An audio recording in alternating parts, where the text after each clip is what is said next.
నమస్కారం ఆయుష్మాన్ భవ కార్యక్రమానికి స్వాగతం. ఈ రోజు ఆయుష్మాన్ భవ కార్యక్రమంలో మైగ్రేన్ తలనొప్పి సమస్య అసలు ఎందుకు వస్తుంది, ఎవరిలో వస్తుంది, ఎటువంటి లక్షణాలు కనబడతాయి, ఏ కారణాల చేత వస్తుంది, ఇలా మైగ్రేన్ తలనొప్పి వచ్చినప్పుడు ఎటువంటి జాగ్రత్తలు తీసుకోవాలి, అదేవిధంగా రాకుండా ఎటువంటి జాగ్రత్తలు తీసుకోవాలి, ఈ తలనొప్పికి సంబంధించి అంటే ముఖ్యంగా మైగ్రేన్ తలనొప్పికి సంబంధించి ట్రీట్మెంట్ అనేది ఏ విధంగా ఉంటుంది, ఈ అంశాల గురించి మనకు వివరించడానికి ప్రముఖ acupuncture and traditional medicine specialist professor doctor PS Sagar గారు మనతో పాటు స్టూడియోలో సిద్ధంగా ఉన్నారు. వారిని అడిగి మరిన్ని విషయాలు తెలుసుకుందాం. అదేవిధంగా డాక్టర్ గారితో మీరు మాట్లాడాలి అనుకుంటే స్క్రీన్ మీద స్క్రోల్ అవుతున్న నెంబర్కి కాల్ చేసి మాట్లాడగలరు. డాక్టర్ గారు నమస్కారం అండి, ఆయుష్మాన్ భవ కార్యక్రమానికి స్వాగతం. డాక్టర్ గారు, తలనొప్పి అనగానే మనకు అసలు ఏ పని చేయబుద్ధి కాదు, కొంచెం రెస్ట్ తీసుకోవాలనిపిస్తూనే అసలు లైట్ వంక కూడా చూడడానికి కూడా ఇష్టపడము, ఎవరైనా మాట్లాడినా కూడా మనకి పక్కన వాయిస్ వినడానికి కూడా ఇష్టపడము, చాలా ఇరిటేటింగ్గా అనిపిస్తుంది. సో తలనొప్పి ఇలా ఉంటే మళ్ళీ మైగ్రేన్ తలనొప్పి అనేది ఇంకెలా ఉంటుంది, అసలు దాని లక్షణాలు ఏ విధంగా ఉంటాయి, అది రావడానికి కారణాలు ఏంటి, ఎక్స్ప్లెయిన్ చేస్తారా?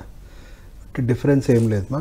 మనకి జనరల్గా టెన్షన్ హెడేక్స్, ఏదో ఒక పూట తినకపోవడం వల్ల ఇన్ఫ్లమేషన్కి హెడేక్స్, జనరల్ హెడేక్స్ వస్తుంటాయి పోతుంటాయి, లేదా గ్యాస్ట్రిక్ ప్రాబ్లమ్ ఉన్న హెడేక్ వస్తుంది, ప్రాబ్లము, ఇవన్నిటి వల్ల కూడా మనకు టెన్షన్ హెడేక్స్ వస్తూ ఉంటాయి. కానీ ఇలాంటి ఏమవుతుంది, మైగ్రేన్ అంటే ఇంతకంటే తీవ్రంగా ఉంటుంది లక్షణాలు. 2-3 రోజులు ఉండిపోతుంది. అంటే సివియర్ థ్రాబింగ్ హెడేక్, అంటే లోపటి నుంచి ఎవరో పొడుస్తున్నట్టు విపరీతమైన తలపోట్లు, వాళ్ళ లైట్ ఇవన్నీ కూడా చాలా సెన్సిటివిటీ క్రియేట్ అవుతుంది. దానివల్ల కూడా ఇంకా ట్రిగర్స్ ఎక్కువ అవుతూ ఉంటాయి. సో చాలా తీవ్రమైన వేదన అనేది ఉంటుంది. నార్మల్ హెడేక్స్తో కంపేర్ చేస్తే మనం చాలా రెట్లు అధికంగా సఫరింగ్ అనేది క్రియేట్ అవుతూ ఉంటుంది. అండ్ చాలామందికి మైగ్రేన్ ఫ్రీక్వెంట్గా వస్తూ ఉంటుంది. చాలా అంటే ఏదైనా చిన్న ట్రిగర్ తగిలినా, స్ట్రెస్ ఎక్కువైపోయినా వాళ్ళకి విపరీతంగా వస్తుంటుంది. ఫస్ట్ ఆఫ్ ఆల్ ఈ హెడేక్స్ మనం చూసుకున్నా, మైగ్రేన్ హెడేక్స్కి కారణాలు చూసుకున్నా, ఇవేమీ వైరసో బ్యాక్టీరియానో వీటి వల్ల కాదు, ఇవి జీవనశైలి సంబంధించిన వ్యాధి. సో జీవనశైలి వ్యాధి అంటే మనం అర్థం చేసుకోవాల్సింది ఏంటి, టైంకి తినట్లేదు. సో ఏమవుతుంది, దానివల్ల గ్యాస్ట్రిక్ ఇన్ఫ్లమేషన్స్ పెరిగిపోతూ ఉంటాయి. లేదు రాంగ్ ఫుడ్ హ్యాబిట్స్ ఉన్నాయి, రాంగ్ అలవాట్లు ఉన్నాయి, వాటి వల్ల కూడా టాక్సిసిటీ పెరిగి టాక్సిక్ ఇన్ఫ్లమేషన్స్ పెరుగుతూ ఉంటాయి. లేదా స్ట్రెస్ ఎక్కువ ఉంది, కార్టిసాల్ లెవెల్స్ పెరిగిపోతూ ఉంటాయి, దానివల్ల న్యాచురల్గా ఇన్ఫ్లమేషన్ పెరుగుతాయి. సో రకరకాల ఈ డైట్, లైఫ్ స్టైల్, స్ట్రెస్ వల్ల మన బాడీలో టాక్సిసిటీ పెరగో లేకపోతే ఇన్ఫ్లమేషన్ పెరగో అది మన బ్రెయిన్కి తగిలి బ్రెయిన్ బ్లడ్ వెజల్స్ అన్నీ డీహైడ్రేట్ అయిపోతూ ఉంటాయి. సో లాంగ్ టర్మ్ డీహైడ్రేషన్కి గురయ్యాక అవి రక్తనాళాలన్నీ గట్టిపడిపోయి చిన్న ప్రెషర్ కూడా మనకి తీవ్రమైన హెడేక్స్ వస్తూ ఉంటాయి. సో చాలామందికి టెన్షన్ హెడేక్స్ టైంకి తినకపోయినా ఇట్లా రకరకాల గ్యాస్ ట్రబుల్తో వస్తూ ఉంటాయి. కానీ ఆ తీవ్రత ఉండదు. కొంచెం 1 గంట రెస్ట్ తీసుకున్నా, 2 గంటలు రెస్ట్ తీసుకున్నా వాళ్ళకి మళ్ళీ సెటరేట్ అయిపోతారు. బట్ వాళ్ళకి అట్లా ఉండదు. ఎంత రెస్ట్ తీసుకున్నా ఒక 1 డే, 2 డే, 3 డేస్ అట్లా ప్రొలాంగ్డ్గా ఉంటుంది. మళ్ళీ అది కోలుకోవడానికి ఎక్కువ టైం తీసుకుంటుంది. సో ఇది ఇక ఏజ్తో పరిమితం లేదు. చిన్నపిల్లలకు కూడా ఈ మధ్య చాలామంది సఫర్ అవుతూ ఉన్నారు. బట్ ఎక్కువ శాతం మనం చూసుకుంటే మనం మధ్య వయసులో ఉన్న వాళ్ళకి, ఎందుకంటే ఎక్కువ స్ట్రెస్కి గురవుతూ ఉంటారు, ఎక్కువ జీవనశైలి ఇష్యూస్ ఎక్కువ ఉంటాయి కాబట్టి మధ్య వయసులో ఉన్న వాళ్ళకి చాలా ఎక్కువ ఉంటుంది. ఓకే, అంటే జనరల్గా వచ్చే తలనొప్పి క్రానిక్ స్టేజ్లోకి వెళ్ళే కొద్దీ మైగ్రేన్ తలనొప్పిగా మారుతుందా? అవునమ్మా. ఓకే. సో మనకు చిన్న చిన్న తలనొప్పుల నుంచే స్టార్ట్ అయ్యే అంత తీవ్రంగా కూడా వెళ్ళిపోతుంది. సో ఏజ్తో సంబంధం లేదు. ఇప్పుడు మైగ్రేన్ తలనొప్పి వచ్చినప్పుడు అసలు తలలో ఏం జరుగుతూ ఉంటుందండి? డీహైడ్రేషన్, ఎస్పెషల్లీ ఇన్ఫ్లమేషన్ అంటే ఒక రకమైన డ్రై హీట్ బాడీలో క్రియేట్ అయ్యి లాంగ్ టర్మ్ ఎక్స్పోజర్ వల్ల బ్రెయిన్లో మనం చూసుకుంటే బ్రెయిన్కి సంబంధించిన రక్తనాళాలన్నీ కూడా హార్డ్ అయిపోతూ ఉంటాయి. అంటే వ్యాకోచించే గుణం తగ్గిపోతూ ఉంటాయి రక్తనాళాలు. సో మైల్డ్ ప్రెషర్ కూడా తట్టుకునే శక్తి కోల్పోతూ ఉంటుంది.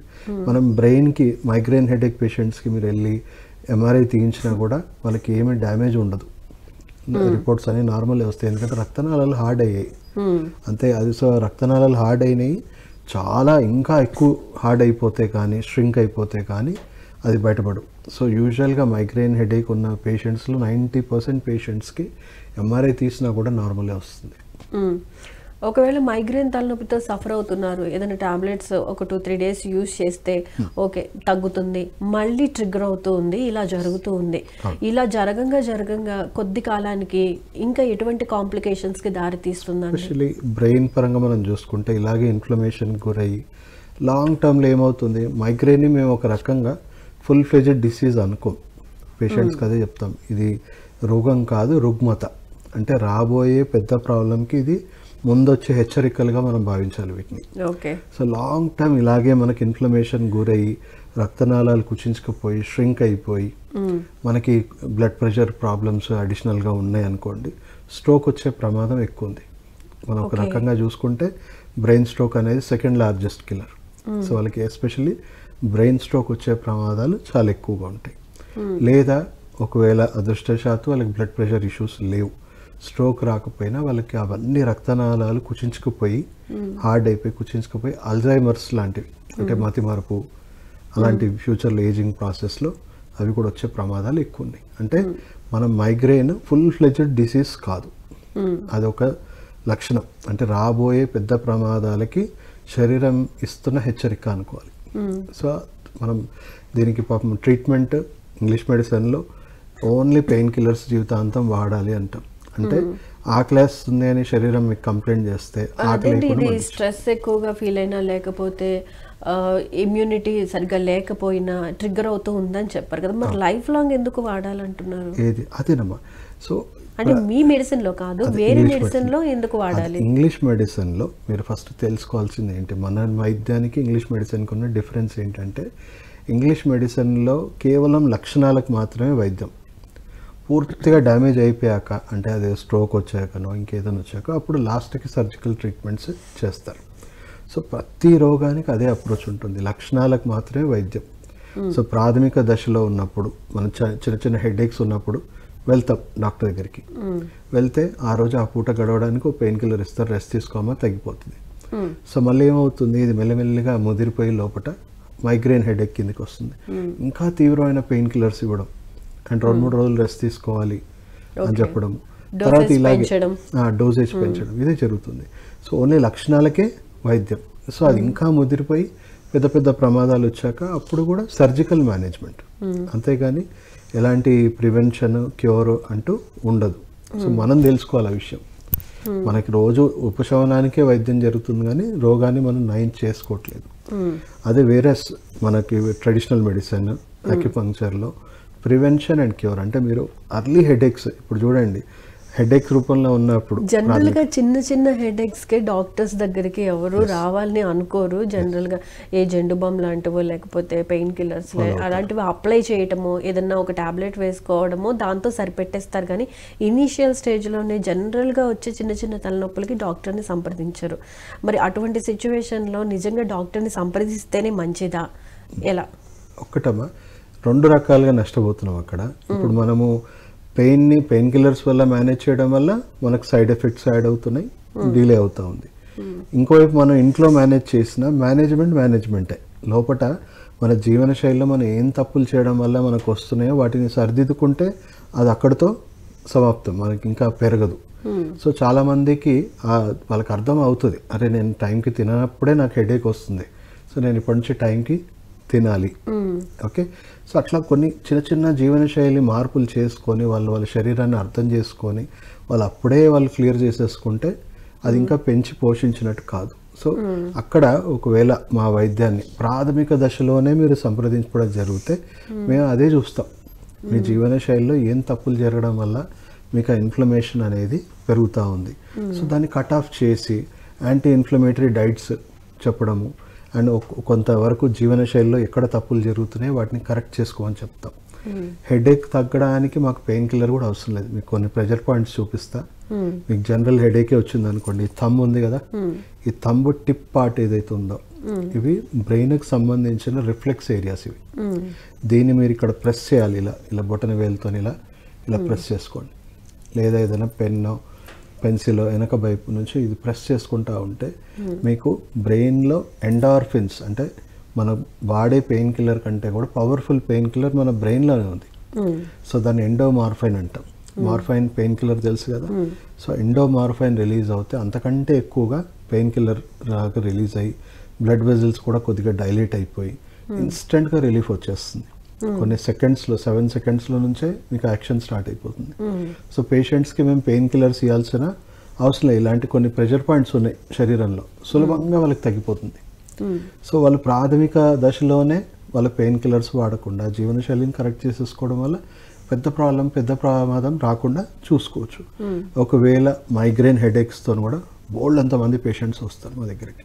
సార్ 30 years 40 years నుంచి మేము సఫర్ అవుతున్నాం, ఎన్నో మందులు వాడాం, ఎన్నో ట్రీట్మెంట్లు చేయించుకున్నాం. సో నా దగ్గర 15 years 16 years బ్యాక్ ట్రీట్మెంట్ చేసుకున్న పేషెంట్స్కి 30-40 years నుంచి సఫర్ అవుతున్నారు. మళ్ళీ వాళ్ళకి ఒక్క ఎపిసోడ్ కూడా ఇప్పటి వరకు రాలేదు అని వాళ్ళు వచ్చి మమ్మల్ని కలిసిపోతున్నారు. వేరే పేషెంట్స్ని రెఫరల్స్ కూడా తీసుకొని వస్తున్నారు. ఏం చేసాం, వాళ్ళకి ఎలా తగ్గాయి అని అంటే వాళ్ళకి కూడా కొన్ని, అంటే ఇప్పుడు నేను చెప్పినట్టు ఈ ప్రెషర్ పాయింట్ వస్తే ఇన్స్టెంట్గా రిలీఫ్ వస్తుంది, కానీ కొన్ని సెకండ్స్ మాత్రమే రిలీఫ్ వస్తుంది. ఎందుకంటే అంత తీవ్రంగా హెడేక్ ఉంటుంది కాబట్టి పెయిన్ కిల్లర్ కూడా పనిచేయవు. అందుకనే చూసుకుంటే 2-3 రోజులు సఫర్ అవ్వాల్సిందే. వాళ్ళు పెయిన్ కిల్లర్ వేసుకున్నా వాళ్ళకి తట్టుకునే ఇది ఉండదు. పెయిన్ కిల్లర్స్తో కూడా అది కంట్రోల్ అవ్వదు, అంత తీవ్రంగా ఉంటాయి హెడేక్. ఓకే, సో మేము కొంచెం క్రానిక్గా అక్యుపంక్చర్లో కొన్ని కీలకమైన నాడులు ఉంటాయి. ఆ నాడులని బ్రెయిన్లో, హెడ్లో, మెడ భాగంలో ఎక్కడెక్కడి నుంచి అది ట్రిగర్ అవుతుందో మేము అక్కడ ట్రీట్మెంట్ ఇస్తే వాళ్ళకి కొన్ని నిమిషాల్లో వాళ్ళకి కంట్రోల్ వస్తుంది, వాళ్ళకి ఇమీడియట్ రిలీఫ్ కూడా వస్తుంది. అండ్ రెగ్యులర్గా ట్రీట్మెంట్ చేయడం వల్ల బ్రెయిన్ బ్లడ్ వెజల్స్ కూడా డైలేట్ అయిపోతాయి. అక్యుపంక్చర్ వైద్యంలో ఉన్న ప్రాముఖ్యత ఏంటంటే బ్రెయిన్ సంబంధించిన, అంటే ఎక్కడ చేసినా అక్కడ సంబంధించిన రక్తనాళాల్లో నైట్రిక్ ఆక్సైడ్ ఉత్పత్తి పెరిగి ఆ రక్తనాళాలు బాగా డైలేట్ అయిపోతాయి. సో డైలేట్ అయిపోవడం వల్ల వాళ్ళకు తీవ్రమైన తలపోట్లు తగ్గిపోతాయి. అట్ ది సేమ్ టైం వాళ్ళ జీవన శైలిలో వాళ్ళు చేస్తున్న తప్పులు అన్ని కరెక్షన్స్ చేయడం వల్ల మళ్ళీ రిపీట్ అవ్వకుండా కూడా ఇది హెల్ప్ అవుతుంది. సో రాబోయే పెద్ద ప్రమాదం వల్ల అదేదో స్ట్రోక్ దాకా దారి తీసే అవకాశం లేకుండా చేస్తున్నాం. At the same time route నుంచే మనం అని క్లియర్ చేసుకోవచ్చు. డాక్టర్ గారు, ఇప్పుడు మామూలుగా మైగ్రేన్ తలనొప్పి 2-3 రోజులు సివియర్గా ఉంటుందని చెప్పారు కదా. సో ఆ టైంలో వాళ్ళు లైట్ని చూడలేరు, సౌండ్స్ని వినలేరు. సో అటువంటప్పుడు కొంతమంది తలని బాగా గట్టిగా అదింపెట్టడం కానీ లేకపోతే ఏదో ఒక రకంగా ఆ పెయిన్ నుంచి రిలీఫ్ పొందాలని అనుకుంటారు. సో అంత సివియర్ పెయిన్ భరించేటప్పుడు ట్రీట్మెంట్ తీసుకుంటే కరెక్ట్గా ఉంటుందా, లేకపోతే నార్మల్ డేస్లో, అంటే ఆల్రెడీ వాళ్ళు మైగ్రేన్ పేషెంట్ అని వాళ్ళకి ఒక ఐడియా ఉంటుంది కాబట్టి అలా వెళ్ళినప్పుడు కలిసినప్పుడు మిమ్మల్ని ట్రీట్మెంట్ తీసుకుంటే ఎక్కువ యూజ్ ఉంటుందా? యూజువల్గా ఏం చేస్తాం అంటే వాళ్ళకి ఒక కోర్స్ లాగా ఇస్తాం. నొప్పి ఉన్నా లేకపోయినా బ్రెయిన్ బ్లడ్ వెజల్స్ మొత్తం డైలేట్ అయిపోయి రాబోయే ఎపిసోడ్స్ కూడా రాకుండా చేయాలి. సో యూజువల్గా మాకు క్రానిక్ మైగ్రేన్ హెడేక్స్ కూడా హార్డ్లీ 3 months టైం పడుతుంది. వాళ్ళకి బ్రెయిన్ బ్లడ్ వెజల్స్ అన్నీ డైలేట్ అయిపోయి మళ్ళీ నార్మల్ పొజిషన్కి రావడానికి. చాలా రేర్ కేసెస్లో, క్రానిక్ కేసెస్లో 4 to 6 months కూడా పడుతున్నాయి అది రికవర్ అవ్వడానికి. సో వాళ్ళకి ఏంటంటే వస్తాయి మధ్య మధ్యలో హెడేక్స్, కానీ తీవ్రంగా ఉండవు. చాలా తక్కువ ఎపిసోడ్స్ వస్తున్నాయి సార్, అంత తీవ్రంగా అంత రెగ్యులర్గా రావట్లేదు, వచ్చినా చాలా తక్కువ వస్తుంది అండ్ త్వరగా రికవర్ అయిపోతుంది. కానీ ఎలా బ్లడ్ వెజల్స్ పూర్తిగా డైలేట్ అయిపోయి మళ్ళీ కంప్లీట్ నార్మల్ పొజిషన్కి వస్తారో వాళ్ళు ఇంకా ఎపిసోడ్స్ తగ్గిపోయినాయి సార్, చాలా రిలీఫ్ ఉంది, చాలా రికవర్ అయిపోయామని వాళ్ళు చెప్తారు. సో తగ్గిపోయాక వాళ్ళకి చెప్తాం, బాధ్యతాయుతంగా చెప్తాం, మాది సర్వీసింగ్, మెయింటెనెన్స్ పని ఎవరిది. సో మళ్ళీ మీరు మీ డైట్, లైఫ్ స్టైల్, పడుకోవడం కానీ జీవన శైలిలో ఇవన్నీ మార్పులు చేసుకోండి. అప్పుడే మళ్ళీ ఇదే కాదు, 90% రోగాలు కూడా జీవనశైలి వ్యాధులే. సో ఇది కూడా రిపీట్ అవ్వదు, మళ్ళీ మీకు ఫ్యూచర్లో వేరే జీవనశైలి వ్యాధులు కూడా రావు. సక్సెస్ఫుల్గా ఇప్పటి వరకు మా దగ్గరకు వచ్చిన ప్రతి మైగ్రేన్ పేషెంట్ మంచి సక్సెస్ స్టోరీస్ ఉన్నాయి. మీరు యూట్యూబ్లో చూసుకోవచ్చు, డాక్టర్ సాగర్ మైగ్రేన్ హెడేక్స్ అని పడితే వాళ్ళ సక్సెస్ స్టోరీస్ కూడా ఉన్నాయి. సో కలిసిన వాళ్ళు కూడా ఉన్నారు 20-30 years. మీరు చెప్పినవి ఫాలో అయితే కనుక మళ్ళీ రిపీట్ అయ్యే ఛాన్స్ అయితే ఉండదు. డాక్టర్ గారు, తలనొప్పి అంటే కొంతమంది బయటకు వెళ్ళినప్పుడు, బయట ఎక్స్పోజ్ అయినప్పుడు మళ్ళీ ఇంటికి తిరిగి రాగానే తలనొప్పి వస్తుంది, అది సివియారిటీ కింద మారిపోతూ ఉంటుంది. సో వాళ్ళు కూడా ఒక 2-3 రోజులు కూడా సఫర్ అవుతూ ఉంటారు హెడేక్తో. సో మామూలు తలనొప్పి వెంటనే మైగ్రేన్ తలనొప్పిగా కన్వర్ట్ అవుతుందా, ఎలా? అంటే ఇనీషియల్గా మనం అక్యూట్, అంటే ఇప్పుడు ఒక ప్రాబ్లం రాత్రే మనకి హెవీగా రాకపోవచ్చు, చాలా మందికి స్లోగానే ప్రోగ్రెస్ అవుతుంది, కొంతమందికి డైరెక్ట్గా మైగ్రేన్ హెడేక్స్ లో రావచ్చు. ఫస్ట్ ఎవరికైనా కూడా అలా డైరెక్ట్గా మైగ్రేన్ తలనొప్పి కింద మారుతుంది. సివియర్ ఇన్ఫ్లమేషన్, వాళ్ళకి బాడీలో ఏదైనా తీవ్రమైన ఇన్ఫెక్షన్ లేదా ఏదైనా లాంగ్ టర్మ్ మెడిసిన్స్ వాడాల్సిన పరిస్థితి రావడము, దానివల్ల వాళ్ళ గట్ హెల్త్ పాడైపోయి పూర్తిగా ఇన్ఫ్లమేషన్ ఎక్కువైపోవడము, లేదా కొంతమందికి ఆటో ఇమ్యూన్ డిసార్డర్స్ రావడం, అంటే అది కూడా దానికి కూడా కారణాలు అవే. ఏదో పడరాని పదార్థం, పడరాని మెడిసిన్స్ ఏమైనా పడ్డప్పుడు వాళ్ళకి తీవ్రంగా సడన్గా వాళ్ళ ఇమ్యూనిటీ తిరగబడుతుంది. సో ఎక్కడ వీక్ ఉంటే దాని మీద ఎక్కువ అటాక్స్ అవుతాయి. సో అలా డైరెక్ట్ బ్రెయిన్ మీద అటాక్ అయిన వాళ్ళు కూడా చాలా మంది ఉన్నారు. అలా స్ట్రోక్ వచ్చేసిన వాళ్ళు కూడా ఉన్నారు. మైగ్రేనే కాకుండా డైరెక్ట్గా స్ట్రోక్ కూడా వచ్చేయచ్చు. ఓకే, సో అది చెప్పలేం. బట్ మోస్ట్లీ మైగ్రెయిన్ చాలామంది మెజారిటీ పేషెంట్స్కి అయితే స్లో అండ్ గ్రాడ్యువల్గానే మైగ్రెయిన్ లెవెల్కి డెవలప్ అవుతుంది. ఓకే డాక్టర్ గారు, మైగ్రేన్ తలనొప్పితో సఫర్ అవుతున్నప్పుడు బాగా కళ్ళు కూడా లాగినట్టు అనిపిస్తుంది, చెవులో నొప్పి కూడా వస్తుంది కదా. సో కన్ను చెవి కూడా ప్రాబ్లం అవుతాయా? అక్కడ నరాలు కూడా డ్యామేజ్ అయ్యే ఛాన్స్ ఉంటుందా? ఎందుకంటే సివియారిటీ అనేది చాలా ఎక్కువ ఉంటుంది, పెయిన్ కూడా చాలా ఎక్కువ ఉంటుంది, ఒక 2-3 days అని చెప్పారు కాబట్టి. ఉంటాయమ్మా చాలా మందికి. ఇప్పుడు మైగ్రెయిన్, ఐకే మైగ్రెయిన్ హెడేక్స్ కూడా వచ్చేవి ఉంటాయి. వాళ్ళకి తీవ్రంగా ఎట్లా అంటే కంటి మీద ఎవరో వెనక నుంచి దాడి చేస్తున్నట్టు, పొడుస్తున్నట్టు, విపరీతమైన వాళ్ళ కంట్లో నొప్పులు రావడము. సో అట్లా చెవులో నొప్పులు. కొంతమందికి ఇప్పుడు ఇన్ఫ్లమేషన్ బ్రెయిన్ దాకా ఎట్లా వెళ్తుందో వయా స్పైన్ వెళ్తుంది. సో దానివల్ల స్పైన్ తొందరగా డీజనరేట్ అయిపోవడం వల్ల తలకు సంబంధించిన నరాలు ప్రెస్ అయిపోయి వాళ్ళకి రేడియేటింగ్ పెయిన్స్ కూడా యాడ్ అవ్వచ్చు. తల తిరిగిపోవడము, హెవీగా వామిటింగ్స్ రావడం. సో మైగ్రేన్లో ఇవి కామన్ సిమ్టమ్స్. సో వాళ్ళకి వామిటింగ్స్ వచ్చాక కొంతమందికి ఆ సర్వికల్ మీద ప్రెషర్ కొద్దిగా రెడ్యూస్ అయ్యి తగ్గిపోవడము. సో లక్షణాలు చాలా, అంటే అందరికి ఒకటే కారణాల వల్ల రావు, ప్రాబ్లం అది. సో అందరికీ సేమ్ మెడిసిన్, సేమ్ ట్రీట్మెంట్ వర్తించదు. సో అదే చూస్తాం మేము.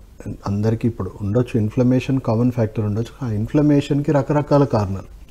ఒకరికి auto immune disorder, gut health, toxins పెరిగిపోయో, లేకపోతే మెడిసిన్ సైడ్ ఎఫెక్ట్స్కో, రకరకాల కారణాలు. సో ఆ రూట్స్ నుంచి మనం క్లియర్ చేసుకుంటూ, ఇప్పుడు అది సర్వైకల్ నుంచి డ్యామేజ్ అయ్యి బ్రెయిన్ దాకా ఎఫెక్ట్ పడిందా, లేదా బ్రెయిన్లోనే ఎఫెక్ట్ పడిందా, లేకపోతే ఐకే ఎఫెక్ట్ పడిందా. సో ఇక్కడ అంటే వాళ్ళు చెప్పే లక్షణాలను బట్టి మీరు ఐడెంటిఫై చేస్తారా? ఎందుకంటే దాన్ని ఎలా టెస్ట్లు ఏమన్నా ఉన్నాయా, లేకపోతే సపరేట్గా అంటే పర్టికులర్గా ఇప్పుడు మనము ఎంఆర్ఐలు తీయడం ఇవన్నీ మెయిన్ స్ట్రీమ్ కూడా చేస్తాం. మాకంటూ ప్రత్యేకంగా ఫంక్షనల్ టెస్ట్లను ఉంటాయి.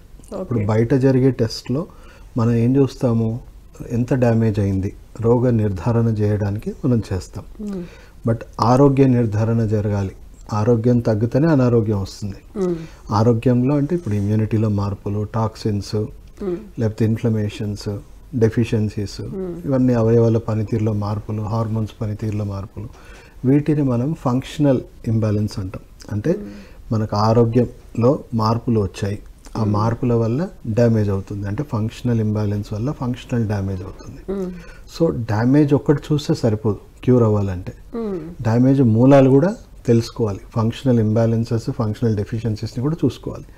అది వాళ్ళ జీవన శైలి, వాళ్ళ ప్రకారం వాళ్ళకి డెవలప్ అవుతాయి. సో పర్టికులర్గా ఎలాంటి డెఫిషియన్సీ, ఎలాంటి ఇంబ్యాలెన్స్ క్రియేట్ అయిందో చూసుకొని అవి కరెక్ట్ చేసుకుంటూ చేస్తేనే రూట్ నుంచి పర్మనెంట్ సొల్యూషన్ వస్తుంది. లేదు అంటే ఓన్లీ లక్షణాలకే వైద్యం ఇచ్చినట్టు అవుతుంది మనకి. కాకపోతే ఒక డిఫరెన్స్ ఏంటంటే ఇక్కడ సైడ్ ఎఫెక్ట్స్ లేకుండా లక్షణాలకి ఇస్తున్నాం, అక్కడ సైడ్ ఎఫెక్ట్స్తో ఇస్తున్నాం అంతే. అది అంతే అనడానికి లేదు, ఎందుకంటే దాంతో చాలా మార్పులు అనేవి జరిగిపోతుంటాయి. డాక్టర్ గారు, ఈ మైగ్రేన్ తలనొప్పికి కోల్డ్ అనేది కూడా యాడ్ అయింది అనుకో, ఏంటండి పరిస్థితి?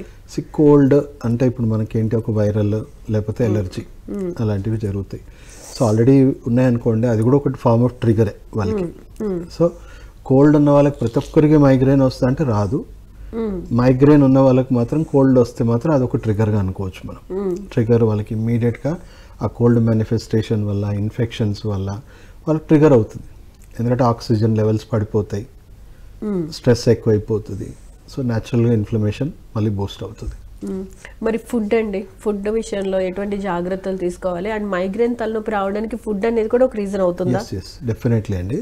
సో ఇన్ఫ్లమేషన్స్ మనం చెక్ చేసుకొని, వాళ్ళ డైట్, లైఫ్ స్టైల్ అన్ని చెక్ చేసుకొని ఫస్ట్ టైంకి తినమని చెప్తాం.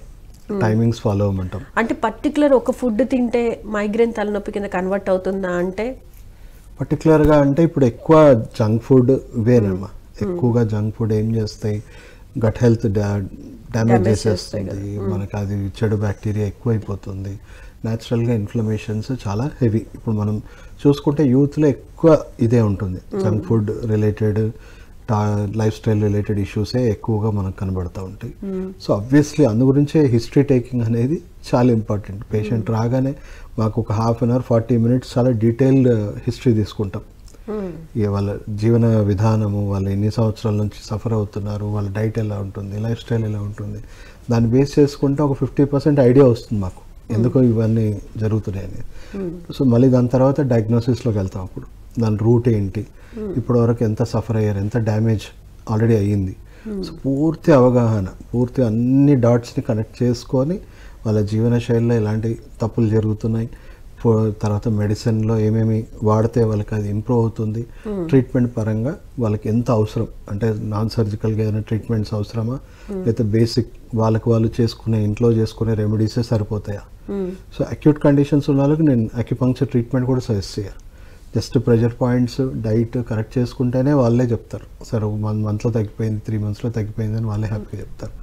క్రానిక్ ఉన్న వాళ్ళకే మనం ట్రీట్మెంట్ చేయాలి. ఎందుకంటే తీవ్రంగా రక్తనాళాలు డైలేట్ అయిపోవడము, నరాలు కంప్రెస్ అయిపోవడము, కొన్ని నాన్ సర్జికల్ కండిషన్స్ కూడా డెవలప్ అవుతాయి. కొంతమంది సర్వైకల్కి లింక్ అయిపోయి ఉంటుంది. సో అక్కడ నరాల మీద ఉన్న ప్రెషర్ తగ్గిస్తే కానీ అది రిలీజ్ అవ్వదు ట్రిగర్స్. సో నాన్ సర్జికల్గా అక్కడ కరెక్ట్ చేస్తేనే వాళ్ళకి ఫ్రీ అవుతుంది. సో బ్రెయిన్లో బ్లడ్ వెజల్స్ విపరీతంగా హార్డ్ అయిపోయినాయి. సో అవి మళ్ళీ డైలేట్ చేయడానికి regular course of acupuncture treatments ఇవ్వాలి. Okay, so anti inflammatory diets యూజువల్గా సజెస్ట్ చేస్తాం, ఎందుకంటే ఎక్కువ శాతం ఇన్ఫ్లమేషన్కే ఇది అవుతుంది కదా. సో ఫస్ట్ టైంకి తినమంటాం, వాళ్ళ సెరికార్డియన్ బయోరిథమ్స్ని కరెక్ట్ చేసుకోమంటాం. అంటే టైంకి తినాలి, టైంకి పడుకోవాలి. ఓకే, సో ఎందుకు 9 o'clock ఎట్టి పరిస్థితుల్లో పడుకోమని చెప్తాం. Okay, morning 9 to 5 maximum body self repair చేసుకునే టైం. సో దానికి అవకాశం ఇవ్వాలి. రిపేర్ చేసుకోవాలంటే ఆ టైంలో మీరు నిద్రలో ఉంటేనే అది రిపేర్ చేసుకోవద్దు. సో దానికోసం డే మొత్తం కూడా ఒక ప్రిపరేషన్ అనేది చెప్తాం. Morning 7 to 9 breakfast, 12 to 1 lunch చేయాలి, 6 to 7 లోపే డిన్నర్ అయిపోవాలి. 7 తర్వాత ఇంకా ఫుడ్ ఇంటేక్ అనేది ఆపేసేయాలి. 7 to 8 లోపు ఇంకా బ్లూ లైట్ ఎక్స్పోజరు, అనవసరమైన లైట్స్కి ఉండొద్దు. బ్రెయిన్లో కరెక్ట్గా మెలటోనిన్ రిలీజ్ అవ్వాలి. సో మెలటోనిన్ రిలీజ్ అవ్వడం చాలా ఇంపార్టెంట్. రిలీజ్ అవుతేనే మీరు ఒక మైండ్ఫుల్ స్లీప్ అనేది స్టార్ట్ అవుతుంది. సో 9 o'clock నుంచి మీ హార్మోన్స్ రీసెట్ అవ్వడము, రిపేర్ అవ్వడము. 11 to 1 సెల్ రిపేర్ అవుతూ ఉంటుంది. 1 to 3 డిటాక్సిఫికేషన్ స్టార్ట్ అవుతుంది, క్లీనింగ్ లివర్ డిటాక్స్ చేస్తూ ఉంటుంది. సో తర్వాత 3 to 5 లంగ్స్ డిటాక్స్ చేస్తూ ఉంటుంది. Morning 5 to 7 me large intestine ఆ టాక్సిన్స్ని మొత్తం రిమూవ్ చేయాలి, క్లియర్ చేయాలి. అండ్ మార్నింగ్ సన్లైట్కి కూడా కనెక్ట్ అవ్వమని చాలా చెప్తాం. ఎందుకు, బ్రెయిన్లో సెరటోనిన్, న్యాచురల్ సెరటోనిన్ పోస్తారు. మనందరికీ విటమిన్ డి ఒకటే వస్తుందనే ఫీలింగ్, కానీ విటమిన్ డి కాదు అసలు చెప్పాలంటే. బాడీకి ఎన్నో మంచి విషయాలు morning sunrise. So morning sunrise నుంచి 1.5 2 గంటల లోపు మంచి ఫిల్టర్డ్ కిరణాలు, యూవీ రేస్ ఉండవు. 1.5 2 hours తర్వాత యూవీ రేస్ యాడ్ అవుతాయి, అవి మనకు హాని చేస్తాయి. సో బ్రెయిన్లో సెరటోనిన్ బూస్టర్గా పనిచేస్తుంది. ఆక్సిటోసిన్ లెవెల్స్ కానీ, మెలటోనిన్ కరెక్ట్గా సెక్రిషన్స్ కానీ అవన్నీ జరుగుతుంటాయి. కాబట్టి బ్రెయిన్ చాలా రిలాక్స్ మోడ్లో ఉంటుంది. అనవసరమైన స్ట్రెస్సెస్ తట్టుకునే శక్తి సామర్థ్యాలు బాగా పెరుగుతాయి. సో ఇవన్నీ చిన్న చిన్నవే. అంటే ఇప్పుడు నేను చెప్పిన అన్ని మీరు పాటిస్తే, ఒకవేళ అక్యూట్ హెడేక్సే ఉన్నాయనుకోండి, అవే తగ్గిపోతాయి. రాకుండా కూడా ముందు జాగ్రత్త చర్యలు అనుకోవచ్చు ఇవన్నీ. ఇప్పుడు నేను చెప్తున్న టిప్స్, ఇప్పుడు ప్రెషర్ పాయింట్స్ ఉన్నాయి. అక్యూట్ హెడేక్స్ ఉన్న వాళ్ళకి తగ్గిపోతాయి. ఇప్పుడు ఈ జీవన శైలి, ఫుడ్ ఇవన్నీ కరెక్ట్గా ఫాలో అవుతే సరిపోతుంది. సో లంచ్కి ముందు, డిన్నర్కి ముందు ఖచ్చితంగా సలాడ్స్ తినమని చెప్తాం. ఎక్కువ నాన్ వెజ్ తినకూడదు అని చెప్తాం. మినిమైజ్ చేయండి అంటాం. ఒకవేళ కంపల్సరీ తినాలనుకుంటే ఫిష్ ఎక్కువ తీసుకోండి అని చెప్తాం, ఒమేగా 369 కోసం. అసలు అలాంటివి నాన్ వెజ్ అసలు తీసుకోకుండా ఉంటే ఉత్తమం. ఇంకా ఉత్తమం. ఇన్ఫ్లమేషన్ ఉండదు, అనవసరమైన ఇది ఉండదు. ఇన్ కేస్ తప్పదని వాళ్ళకి చెప్పుకోవాలి కదా, పెద్ద రాయితో కొట్టుకునే కంటే చిన్న రాళ్ళతో కొట్టుకోండి అన్నట్టు కొన్ని సజెషన్స్ చెప్తాం. But anyways non veg, milk, dairy ఆపేమని చెప్తాం. ఎందుకంటే దానివల్ల అంటే మైగ్రేన్ తలనొప్పికి ఈ మిల్క్ ప్రోడక్ట్స్ కి ఏంటండి సంబంధం? ఒకవేళ అది ఆటో ఇమ్యూన్ డిసార్డరే ఉందనుకోండి, ట్రిగర్ అయిపోతుంది. మిల్క్ లాక్టోస్ ఇంటాలరెన్స్ అంటాము. సో చాలా మందికి పడదు, 75% జనాలకి మిల్క్ పడదు. కానీ ఏ టీలో, కాఫీల రూపంలోనే తాగేస్తుంటారు కదా. అదే. సో వాళ్ళకి ఇంకా ఇది ఒక పెద్ద హెడేక్. ఏంటి, తాగకపోతే హెడేక్ వస్తుంది.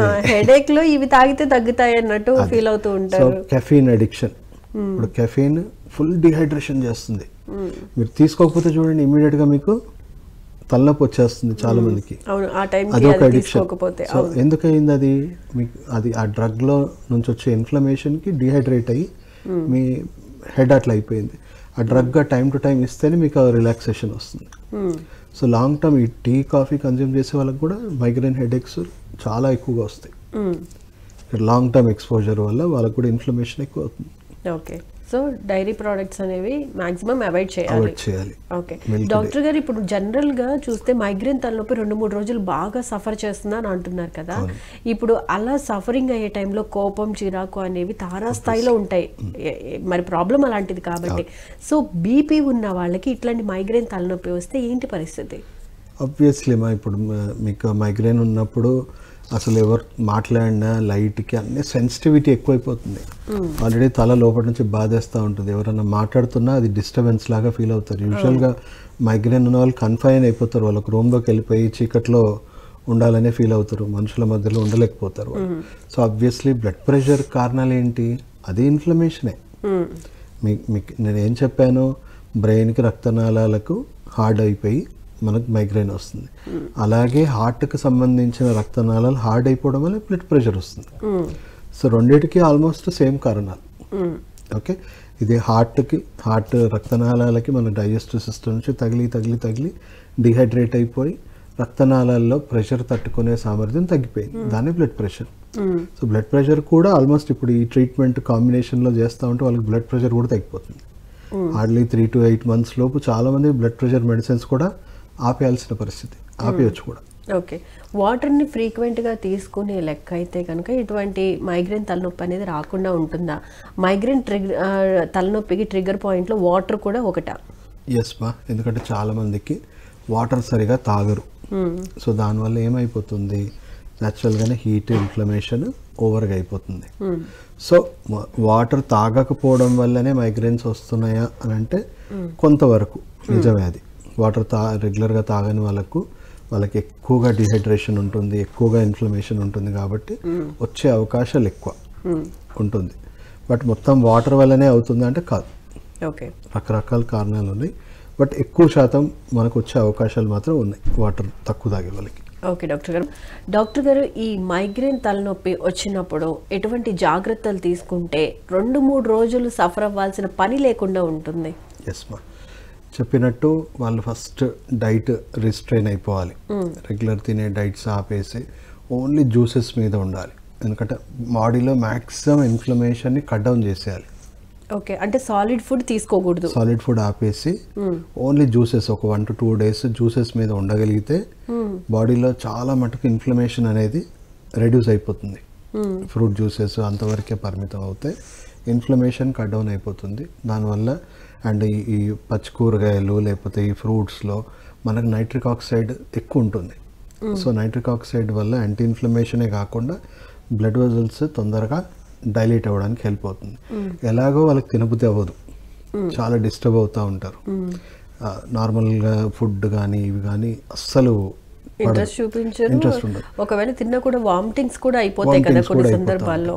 దానికి బదులుగా వాళ్ళు ఇమీడియట్గా రిస్ట్రైన్, వాళ్ళంతలో వాళ్ళే సెల్ఫ్ రిస్ట్రైన్ అయిపోయి 2 days ఓన్లీ ఫ్రూట్ జ్యూసెస్ మీద ఉన్నారనుకోండి, తొందరగా వాళ్ళకి ఇన్ఫ్లమేషన్ కట్ డౌన్ అయిపోతుంది, తొందరగా నైట్రిక్ ఆక్సైడ్ ప్రొడక్షన్ డెవలప్ అవుతుంది, సఫరింగ్ తగ్గిపోతుంది అండ్ రిజల్ట్ అనేది కూడా వస్తుంది. అండ్ ప్రెషర్ పాయింట్స్ చెప్పాను కదా, సో అది ఒకవేళ ఏమవుతుంది, తీవ్రత తగ్గుతూ ఉందనుకోండి, మనకి ఇది రెస్పాండ్ అవుతుంది. ఈ ప్రెషర్ పాయింట్స్ వల్ల కూడా రెస్పాండ్ అయ్యి వాళ్ళకి బాగా రిలీఫ్ అందడం స్టార్ట్ అవుతుంది.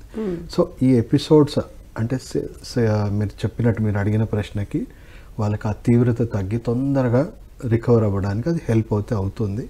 But at the same time దీన్ని మనం ఎక్కువ కాలం డ్రాగ్ చేయడం, మేనేజ్ చేయడం కూడా కరెక్ట్ కాదు. ఓకే, సో ప్రాపర్గా దగ్గరలో ఉన్న అక్యుపంక్చర్ డాక్టర్ని ఎవరైనా సంప్రదించి ప్రాపర్ నాలెడ్జ్, అవేర్నెస్ ఉన్న వాళ్ళ దగ్గరికి వెళ్ళి ఈ ట్రీట్మెంట్ తీసేసుకోండి. పర్మనెంట్ సొల్యూషన్ వైపు వెళ్ళండి. అండ్ రియాక్టివ్ మోడల్ కాదు. చాలామంది అక్యుపంక్చర్ చేసే వాళ్ళు ఉన్నారు, వాళ్ళు కూడా ఏంటంటే ఎప్పటికీ జస్ట్ పెయిన్ మేనేజ్మెంట్ ట్రీట్మెంట్ ఇస్తే పేషెంట్ ఎప్పటికీ కస్టమర్గా మారిపోతాడు అన్నట్టు కూడా చూస్తున్నారు. ఎందుకు వచ్చినప్పుడల్లా వస్తే ఎప్పటికీ ఇంకా ట్రీట్మెంట్ చేసుకుంటూ పోవచ్చు జీవితాంతం. సో రియాక్టివ్ మోడల్ కాకుండా ప్రొయాక్టివ్ మోడల్, అంటే రూట్ నుంచి దాన్ని పరిష్కారం ఎలా చేసుకోవాలి అనే ధోరణి ఉన్న డాక్టర్ దగ్గర చేయించుకుంటే మీకు రాబోయే, అంటే మీకు hardly 1 to 3 months acute condition అయితే, సివియర్ క్రానిక్ కండిషన్ ఉంటే 4 to 6 months లోపు కంప్లీట్గా రికవర్ అయ్యి మళ్ళీ ఎపిసోడ్స్ రాకుండా మళ్ళీ ఫ్యూచర్లో కూడా మీకు ఆ సమస్య అసలు ఉందా అని మర్చిపోవచ్చు, అంత చక్కగా రిజల్ట్స్ వస్తున్నాయి. ఓకే, మరి బాడీలో టాక్సిన్స్ అనేవి చాలా ఎక్కువగా పెరిగిపోతే కూడా మైగ్రేన్ తలనొప్పి వస్తుందని మీరు చెప్పడం జరిగింది. కాబట్టి ఆ టాక్సిన్స్ అనేవి ఎక్కువ ఫామ్ అవ్వకుండా ఉండాలంటే ఏం చేయాలంటారు? ఒకటి మన జీవన విధానం మార్చుకోవాలని చెప్పాము. నైట్ నిద్ర చక్కగా పోవాలి, ఎందుకంటే మీకు స్ట్రెస్ హార్మోన్స్ ఇవన్నీ ఎక్కువగా తయారవ్వకుండా, కార్టిసాల్ ఇవన్నీ తయారవ్వకుండా మీరు నిద్ర సరిగ్గా పోవాలి. ఓకే, అది చాలా ఇంపార్టెంట్ ఫ్యాక్టర్. తర్వాత మార్నింగ్ అప్పుడప్పుడు బ్రేక్ఫాస్ట్ బంద్ చేసి ఓన్లీ ఫ్రూట్స్ తిని ఉండడం. ఓకే, రెగ్యులర్గా కాకపోయినా అప్పుడప్పుడు అయినా సరే. ఒకవేళ రెగ్యులర్గా చేస్తే ఇంకా మంచిదే, బట్ అట్లీస్ట్ చేయలేని వాళ్ళు, ఎందుకంటే చాలా మందికి ఎనర్జీ సరిపోదు. సో అలాంటి వాళ్ళు అప్పుడప్పుడు బ్రేక్ ఇచ్చేసి ఓన్లీ ఫ్రూట్స్ తిని ఉండడం. ఫ్రూట్స్ మళ్ళీ బ్రేక్ఫాస్ట్ రెండు కంబైన్ చేసి తినకూడదు, దానివల్ల మళ్ళీ యాసిడ్, యూరిక్ యాసిడ్ పెరిగిపోతుంది. తింటే ఫ్రూట్ తినండి లేదా బ్రేక్ఫాస్ట్ చేయండి, బట్ టైంకి చేయండి. 7 to 9 చేసేయండి. 12 to 1 లంచ్ చేయండి. లంచ్ టైంలో ఖచ్చితంగా సలాడ్స్ తీసుకోండి. క్యారెట్, కీరా, బీట్రూట్, పచ్చికూరగాయలు 100-150 grams అయినా తినండి. దానివల్ల మీకున్న అడ్వాంటేజెస్ ఏంటి? ఫుడ్ అరిగిపోవడానికి అది మంచి ఎంజైమ్స్. పచ్చికూరగాయలు కాబట్టి నైట్రిక్ ఆక్సైడ్ ఉత్పత్తి ఎక్కువ ఉంటుంది. ఆల్కలైన్ నేచర్ ఉంటుంది కాబట్టి బాడీలో యాసిడిటీ, ఇన్ఫ్లమేషన్ తక్కువే ఉంటుంది. నైట్రిక్ ఆక్సైడ్ ఎక్కువ ఉండడం వల్ల బ్లడ్ వెజల్స్ డైలేటెడ్గా ఉంటాయి, అంటే మీ బ్లడ్ ప్రెషర్ పెరగదు, మీకు మైగ్రేన్ కూడా బ్లడ్ వెజల్స్ డైలేషన్కి హెల్ప్ అవుతుంది. అలాగే డిన్నర్కి ముందు కూడా 6-6:30 లోపే కంప్లీట్ చేసేసి డిన్నర్కి ముందు కూడా సలాడ్స్ తినండి. మీరు ఎక్కడైనా సలాడ్స్ కనబడతాయి, ఫంక్షన్లో వెళ్ళినా కనబడతాయి, హోటల్కి వెళ్ళినా కనబడతాయి. బైపాస్ చేసి వెళ్ళిపోతాం. సో అదొక నామ్గా మనం తీసుకోవాలి. అంటే సలాడ్ తిన్నాకనే నేను లంచ్ చేయాలి, సలాడ్ తిన్నాకనే డిన్నర్ చేయాలనే వాళ్ళకి ఎన్నో పెద్ద ప్రమాదాలు, ఎన్నో జీవనశైలి వ్యాధులు, దాంట్లో మైగ్రేన్ కూడా. ఎందుకంటే వాళ్ళు తినాలనుకున్న క్వాంటిటీ కూడా తగ్గిపోతుంది, హాఫ్కి పడిపోతుంది కదా, ఎందుకంటే ఫుల్ ఫీలింగ్ వస్తుంది. సో ఓవర్ కుక్డ్ ఫుడ్ అలవాటు అయిపోయాం. ఇప్పుడు ఎవరిని అండర్ కుక్డ్ ఫుడ్ తినమంటే ఎవరు తినలేరు. ఆబ్వియస్లీ కుక్డ్ ఫుడే కావాలి. అట్లీస్ట్ కొన్ని పచ్చికూరగాయలన్నా తిన్నాక తీసుకుంటే చాలా మంచిది. మరి డాక్టర్ గారు, ఇదే డైట్ చార్ట్ షుగర్ పేషెంట్స్ కూడా వర్తిస్తుందా? 100% వర్తిస్తుంది. కాకపోతే ఇంకా దీంట్లో వాళ్ళకి గ్లైసెమిక్ ఇండెక్స్ కూడా చూసుకొని తినమని చెప్తాం. అంటే హై గ్లైసెమిక్ ఫుడ్స్ ఆపేమని చెప్తాం. ఎస్పెషల్లీ రైస్ చూసుకుంటే ఆ చక్కెర తర్వాత ఎక్కువ షుగర్ కంటెంట్ ఉంది. సో ఒకవేళ వైట్ రైస్ నాకు చాలా హ్యాబిట్ అయిపోయాను అంటే వాళ్ళకి ఇంకో ఆప్షన్ ఉంది. మీకు తెలంగాణ సోనా రైస్ అని ఉంది, అవైలబుల్ ఉంది. సో దాని గ్లైసెమిక్ ఇండెక్స్ 51.5. మనం తినే రెగ్యులర్ ఫుడ్ అయితే ఆల్మోస్ట్ 80 to 93 ఉంటుంది. సో షుగర్ తగ్గమన్నా తగ్గే అవకాశమే లేదు. సో వాళ్ళు ఈ వెరైటీ ఫుడ్ తిన్నారనుకోండి, ఆల్మోస్ట్ 0 షుగర్, 55 బిలో ఉన్నది షుగర్ ఫ్రీ వెరైటీ అంటాం. సో అలాంటి ఫుడ్స్ని స్విచ్ ఓవర్ చేయమని చెప్తాం.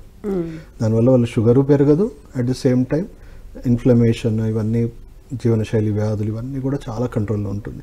అండ్ మోర్ ఓవర్ స్టడీస్లో ఏం చెప్తున్నాయి అంటే, ఫస్ట్ సలాడ్స్ తిని మనం ఫుడ్ తిన్నాం అనుకోండి, దానివల్ల కూడా షుగర్ స్పైకింగ్ అనేది 50% తగ్గిపోతుంది.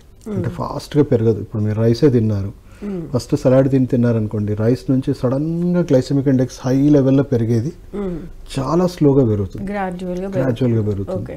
సో దానివల్ల అది కూడా వాళ్ళకి చాలా హెల్ప్ అవుతుంది. ఓకే డాక్టర్ గారు, ఇప్పుడు మైగ్రేన్ తలనొప్పికి మీరు ఆక్యుపంచర్ ద్వారా ట్రీట్మెంట్ చేస్తానని అంటున్నారు. మరి ట్రెడిషనల్ మెడిసిన్ అనేది ఏ విధంగా యూజ్ అవుతుందండి దీనికి? ట్రెడిషనల్ మెడిసిన్ అంటే ఏం లేదమ్మా, హర్బల్ మెడిసిన్స్ ఉంటాయి, డైట్, జీవనశైలి, జీవన విధానం అన్నీ మనం ఇప్పుడు సోకాల్డ్ సెరికాడియన్ క్లాక్ అనేది మన పూర్వీకులు మన కోసం తయారు చేసిన ఒక టైం టేబులే. అండ్ హర్బల్ మెడిసిన్స్ ఉన్నాయి, రకరకాల హర్బల్ మెడిసిన్స్.